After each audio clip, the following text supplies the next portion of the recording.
I gotta ask though, because I did see on YouTube that ladder incident, and somebody said that you fell. It didn't look to us like you fell. It looked like something happened with the mechanism in that rope ladder that made it collapse. Hopefully this will clear up some with your viewers. I did not fall. The night before I was climbing rigging and I was about 80 feet in the air, hanging upside down with the microphone.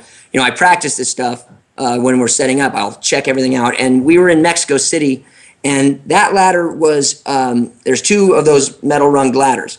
One of them is set and you can climb it. The other one is fastened by one cord just as a backup that they'll use later to get the lights and all the other stuff off. Normally, stage right is where the one that's fastened is. In this particular venue, it wasn't, and I did not know that. So I get up there, I started going, and boing! And the tape is really hard to see, but the stage was way higher up, and you don't see how far down it goes.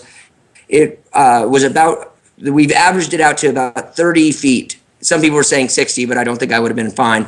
And I hit the concrete and bounced, and it's all slow-mo. The worst thing was seeing the metal ladder coming down on my stomach after I'd hit the ground. So no, it was not a fall. That was a malfunction, and at the end of the day, it was my fault. But I've been doing it for so long, I didn't check that ladder, so I made a terrible error, and it cost me 5 ribs. I don't think that was your fault, bud. And you were playing the next day? Next day, yeah. How do you do that? They didn't let me jump off anything that day.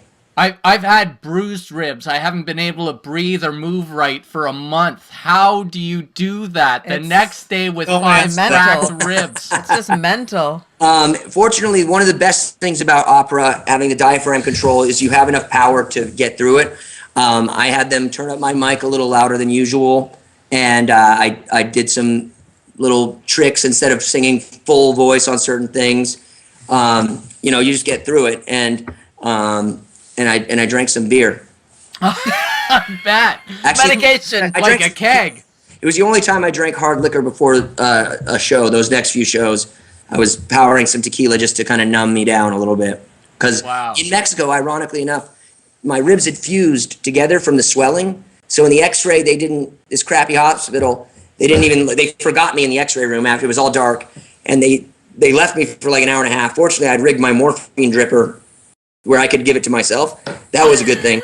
But they said I didn't break anything. They just said it was bruised, everything was fine. As the swelling went down the next day, they actually started breaking. 2 broke at the same time. I was walking down the hall with Jonathan and those bodyguards that I was mentioning at the audition, who are friends now, thank God. And it just sounded like that, echoed, and then I just hit the ground.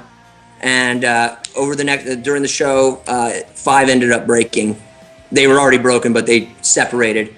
And that's the worst part, when they actually move. Yeah. But, like I said, the fans it's not the fans' fault that I had an accident, so they still should get a good show. And they did. Dedication. I hope so. I was pretty tore up, I don't know, but I tried.